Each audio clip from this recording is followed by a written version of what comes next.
Hello friends, welcome জানাচ্ছি আমার YouTube চ্যানেলে। সবাইকে চলে এসেছি আপনাদের জন্য আরও একটা নতুন ভিডিও নিয়ে। ফেসবুক প্রোফাইল থেকে যারা দেখছেন তাদেরকেও জানাচ্ছি ওয়েলকাম। দেখুন, অন্নপূর্ণা যোজনার বলেছি অনেক কটা খুব ভালো ভালো আপডেট নিয়ে চলে আসবে। গতকাল থেকেই তো পরপর ভালো ভালো আপডেট শেয়ার করছি। আপনারা প্রচুর লাইকও করছেন ভিডিওগুলোকে, তার জন্য জানাচ্ছি আন্তরিক ধন্যবাদ।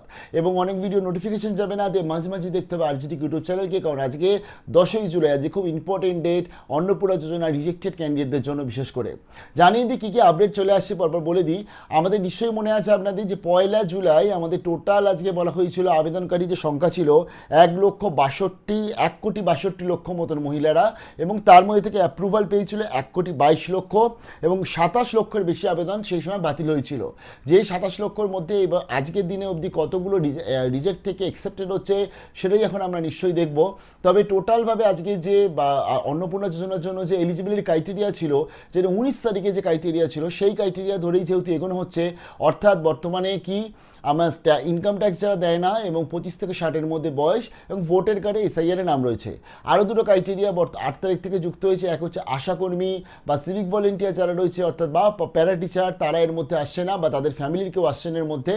এবং তার সাথে বলা হয়েছে সরকারি চাকরি যদি কেউ ফ্যামিলির মধ্যে করে, অ্যাজ অফ নাও এখন আসছে না, বাট পরবর্তীতে আমি আবার বলছি এই সরকারি চাকরি যারা করে তাদের ফ্যামিলি অথবা আশাকর্মী যারা রয়েছে তাদের ফ্যামিলি, এরা সবাই কিন্তু পরবর্তীতে ইনক্লুড হবে। তাই মন খারাপ করার কিছু নেই। আলটিমেটলি প্রথম দিকে এই যে বর্তমানে যে সিচুয়েশন যাচ্ছে, বিশেষ করে যে বাতিলদের যে তাদের প্রবলেম হচ্ছে এবং টাকাটার জন্য, তাই তাদেরকে আগে ফার্স্ট অফ অল যারা বিশেষ করে যোগ্য ক্যান্ডিডেট তাদেরকে টাকাটা ছেড়ে দেওয়ার পরবর্তীতে কিন্তু এদের যে এই সরকারি চাকরি যারা ফ্যামিলি রয়েছে বা এই আশাকর্মী যারা রয়েছে এদের ফ্যামিলি সবাইকে কিন্তু ইনক্লুড করে নেবে, এমনটাই আপডেট। তাই মন খারাপ করবেন না। তো এবার জানিয়ে দিই আমি টোটাল কত টার্গেট নিয়ে চলছে। দেখুন, 1,61,000 আবেদন ছিল, তাই বর্তমানে আজকে যেহেতু ক্রাইটেরিয়া অনেকটাই শিথিল করে দেওয়া হয়েছে, নমনীয় করে দেওয়া হয়েছে, তাই যা আপডেট চলে আসছে যে আজকে এই যে টোটাল আসতে চলেছে 1,70,00,000 মহিলা, অর্থাৎ প্রায় 2 কোটি যে লক্ষ্মীর ভাণ্ডার ছিল সেখান থেকে ছেলেদের যে অ্যাপ্লিকেশন ছিল যা লক্ষ্মীর ভাণ্ডার পেতো সেগুলো তো বাদ হয়ে গেছে, মানে 2 কোটি ধরে এগোনো হচ্ছিল। সেখান থেকে আজকের এই যে ভোটের কার্ডে নাম বাদ গেছে, এরকম বাদ দিয়ে মোটামুটি যা আপডেট আসছে 1,22,00,000 না, অর্থাৎ যে টাকাটা পেয়েছে 1 জুলাই, বা ধরুন আমি আরও ধরলাম যে 27 লাখের যারা বাতিল হয়েছে তার মধ্যে 25 লাখই ধরুন পাচ্ছে, তাহলে সেই রেসপেক্টেও আমার প্রায় 1,44,45,00,000 আসছে। কিন্তু না, সেই যে ডেটাটা যা আপডেট চলে আসছে 1,70,00,000 মহিলা মোটামুটি প্রাথমিক হিসাব অনুযায়ী অন্নপূর্ণা যোজনার টাকা পেতে চলেছে। আমি কেন গতকাল শেয়ার করেছিলাম, গতকাল থেকে বলছি সবাই পাবে অন্নপূর্ণা যোজনার টাকা।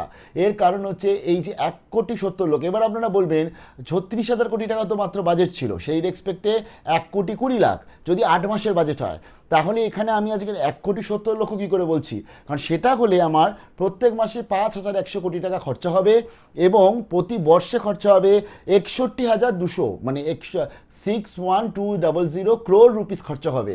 তার ফলে 61,000 কোটি টাকা খরচা হয়, প্রায় ডবলের কাছাকাছি হিসাব মতন। এই ক্ষেত্রে আমি আপনাদের অনেকটা দিন আগে শেয়ার করেছিলাম, আজকে লিডিং নিউজ পেপারগুলো তাই বলছে ডবল ইঞ্জিনের সরকারের জন্য, সেন্ট্রালের গ্র্যান্টের জন্য সব কিছু সম্ভব বর্তমানে এই রাজ্যে। অর্থাৎ এই যে বাজেটগুলো হয়, এই বাজেটগুলো প্রফেশনালভাবে বাজেট হয়, পরবর্তীতে কিন্তু এই বাজেটগুলো আস্তে আস্তে বেড়ে যায় এবং অ্যাকচুয়াল বাজেট তখন আমরা জানতে পারি।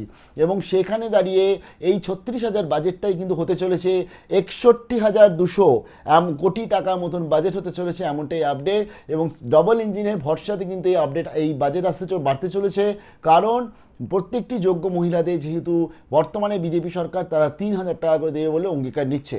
তো এবং অনেকেই আবার এরকমও বলছে যে পুজোর পর নাকি 2-3 মাস দেবে, তারপর নাকি টাকা বন্ধ হয়ে যায়, বাট এরকম কিছু নয়। এটা একটা ইয়ারলি প্রজেক্ট, 1 বছর তো এটা ইয়ারলি তার বাজেটে রয়েছে, পরের বছর বাজেটেও আশা করি থাকবে, অন্তত সামনের লোকসভা ভোট অবধি তো 100% থাকবে।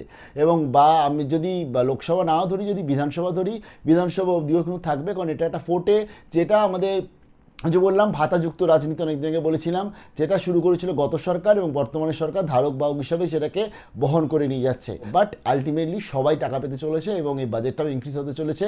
তো তার জন্য বিশাল বড় best of luck and many congratulations to all of you, যারা ফাইট করেছেন, যারা লড়াই করেছেন, যারা মাঠে নেবে চোখে আঙুল দিয়ে বুঝিয়ে দিয়েছেন যে টাকাটা আপনাদের কতটা প্রয়োজন।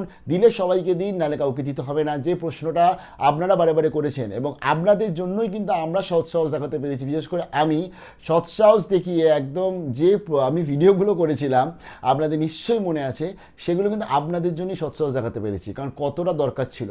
আশা করি যোগ্যরা পাক টাকা সবাই, এবং সবাই যাতে ভালোভাবে থাকতে পারে। ভালো থাকবেন, বেস্ট অফ লাক।